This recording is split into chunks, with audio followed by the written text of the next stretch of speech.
इंसाफ कहां हुआ बताओ? यही मजलिस की लड़ाई है इंसाफ की। मेरे अजीज दोस्तों और बुजुर्गों, फिर मौलाना कलीम सिद्दीकी को जानते हैं? जानते मौलाना कलीम सिद्दीकी को? कितने लोग जानते? हाथ उठाओ। वही हाथ पैसाइयों को। कितनों ने कलीम सिद्दीकी का नाम लिया? कौन सी पार्टी ने नाम लिया बताओ? क्या सपा ने लिया? क्या बीएसपी ने लिया? क्या कांग्रेस ने लिया? क्यों नहीं लेते? पूछो अपने आप से। इसलिए नहीं लेते कि कलीम का नाम लेंगे तो शाम नाराज हो जाएगा। अगर कलीम का नाम लेंगे तो शाम नाराज हो जाएगा। अगर कलीम का नाम लेंगे तो योगी नाराज हो जाएगा। अगर कलीम का नाम लेंगे तो मोदी नाराज हो जाएगा। इसीलिए कलीम का नाम नहीं लेते।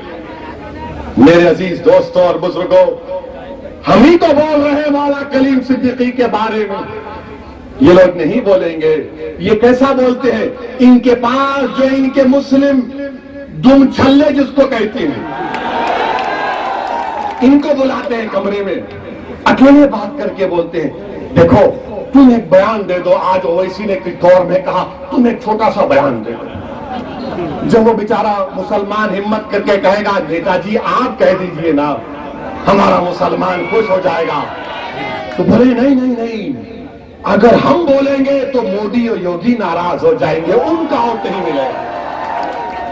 मगर हम वोट डालने वाले हैं। आप तीन इलेक्शन में वोट डाले, 14, 17 और 19, 22 में वो गलती मत करो। आप दोबारा वो गलती मत करिए खुदा के लिए। हमारा मामला क्या है मुसलमानों का? हमारे घर में आग लगी है, हमारे घर में आग लगी है और हमारे घर से दूर 200 कोस पर एक आवाज आती है, अरे हमारा घर जल रहा है। तो मुसलमान क्या कर, अरे पहले उसका घर जाके आग बुझाऊंगा। और हम वो घर को आग बुझाते हैं, वो घर वाले को बचा लेते हैं। जब वापिस आते देखते उसका घर खंडेर बन चुका है, राख सब जल गया। किया होगा मगर इनके जिस्म को खत्म किया होगा, हमारा जिंदा है, ये शहीद है और अल्लाह के पास इंसाफ होगा इंशाअल्लाह ताला। जिन जालिमों ने, जिन जालिम हुकूमत ने हमारे बच्चों को हमसे छीना है, जिन पुलिस के लोगों ने अपने नापाक उंगलियों से गोलियां चलाई है, तैयार हो जाओ, अल्लाह इंसाफ करेगा। हम कुछ नहीं करेंगे, हम जमहूरियत में लड़ेंगे। हमारे पास हथियार नहीं है पुलिस वालों, हमारे पास ये हमारे हाथ, हमारे हथियार है। ये हमारे हाथ हथियार है जो अल्लाह के सामने रो रो कर भीख मांगेंगे, अल्लाह तेरे उम्मत मोहम्मदी के बच्चे को मारा गया, तू इंसाफ कर, हम बेबस है।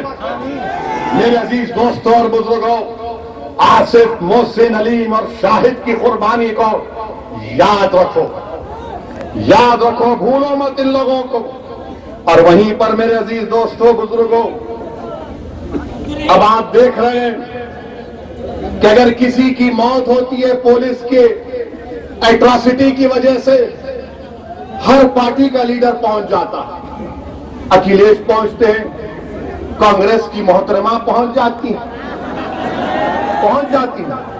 हम इनसे पूछना चाह रहे कि बबूतरा गांव प्रतापगढ़ का तौफीक, जिसको पुलिस ने फेक एनकाउंटर में मार दिया, क्यों नहीं जाएंगे उनके पास? नहीं जाएंगे। उन्नाव का फैसल, तरकारी बेचने वाला, पुलिस कस्टडी में मर गया, कौन नहीं जाएगा? गोरखपुर में गुप्ता साहब को मारा गया, मर गया, हमने उसको कंडेम करते, तो अखिलेश कानपुर जाकर उनके परिवार को 21 लाख का चेक देते। 21 लाख का। क्या फैसल को नहीं देना चाहिए था? क्या तौफीक को नहीं मिलना चाहिए था? मेरे अजीज दोस्तों और बुजुर्गों, ये इसलिए नहीं करते, इसलिए तौफीक और फैसल के पास नहीं जाते क्योंकि अगर उनके पास जाएंगे तो दूसरों का वोट नहीं मिलेगा। खुला कहते हैं अगर हम जाएंगे तो दूसरों का वोट नहीं मिलेगा, तो फिर तुम हमसे क्यों वोट मांगते हो?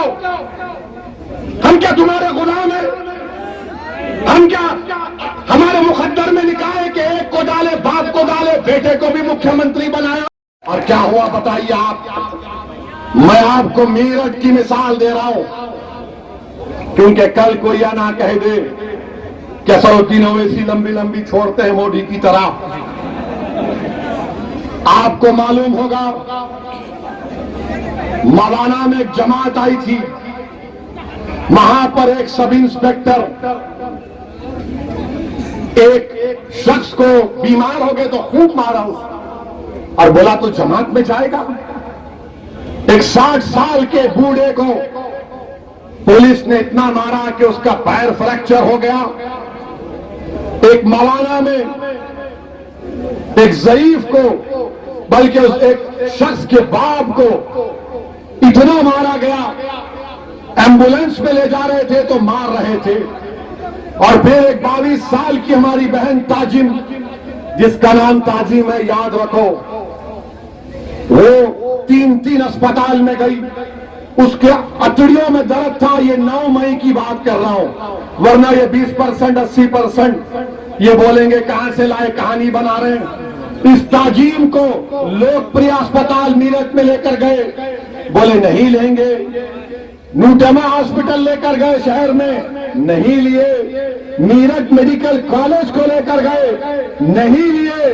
और सुबर्ता मेडिकल कॉलेज में लेकर गए तो वो वेंटिलेटर पर आ गई, और 3 दिन के बाद उसकी मौत हो गई।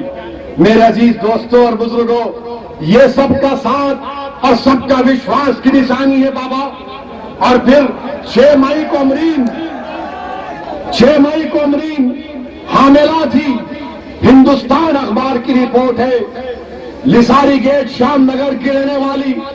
7 मई को उसको दर्द शुरू हुआ, हर अस्पताल में लेकर जा रहे थे, नाम अमरीन था। तो कहा कोविड का टेस्ट नहीं है, नहीं लेंगे। अमरीन अस्पताल पहुंचने तक तड़प तड़प कर अमरीन मर गई। ये सबका साथ, सबका विश्वास है।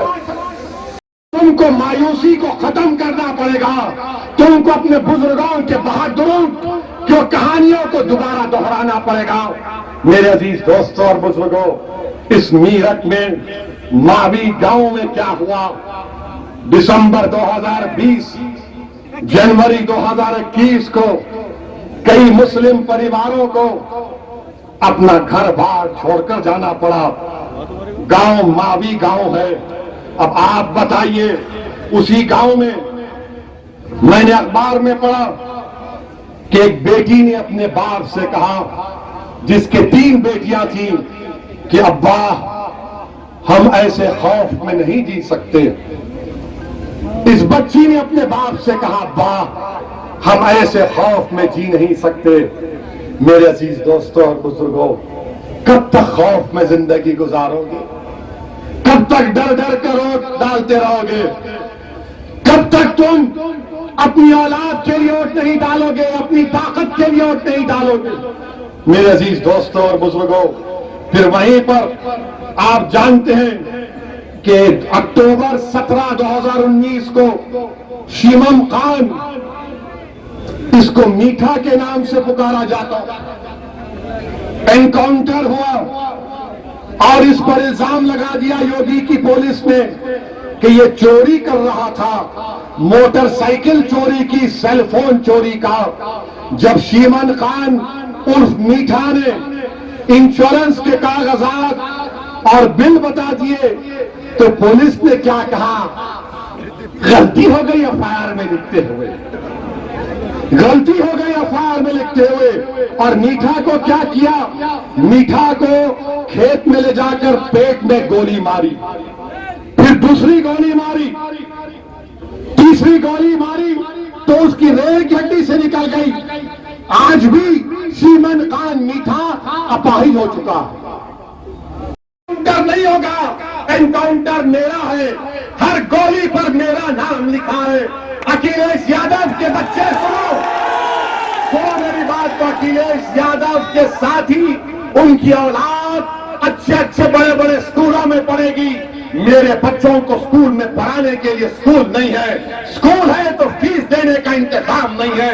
अखिलेश यादव के यादव बरादरी के लिए उनके नौजवान ग्रेजुएट हो जाता है, मुसलमान ग्रेजुएट नहीं हो सकता। बताओ फिर कौन आवाज उठाएगा? आपको लड़ना है, मैं नहीं। मेरी जिंदगी का कोई भरोसा नहीं है।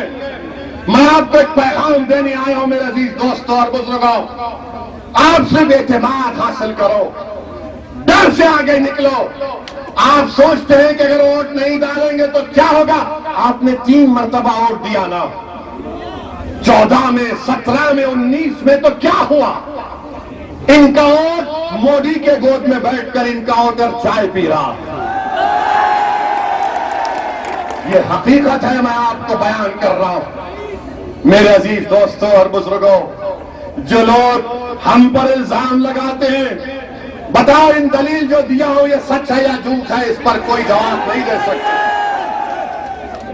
बिहार में हम इलेक्शन लड़े तो बिहार के असेंबली के इलेक्शन में भी यही 80-20% के लोग शुरू हो गए।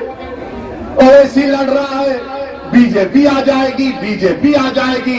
बिहार में आरजेडी और कांग्रेस और माले का अलायंस हुआ। करीब 70 सीट पर कांग्रेस लड़ी और मजलिस 19 सीट पर लड़ी। 19 में हमने 5 पर कामयाबी हासिल की और जो बचे सीटें थी उसमें 9 पर कांग्रेस और राजद कामयाब हो गए, 6 पर नीतीश और मोदी कामयाब हो गए। हमारी वजह से नहीं हुए। अब बिहार में 2 विधानसभा का बाई इलेक्शन हो रहा है। जो बिहार में ओवैसी को गालियां देते थे, क्या क्या बकवास पकते थे, क्या क्या इल्जामात मुझ पर लगाए, मैंने उन तमाम इल्जामात लगाने वालों को अल्लाह के हवाले कर दिया। अल्लाह फैसला करेगा उसका इंशाअल्लाह। नारे का जवाब देंगे। नारे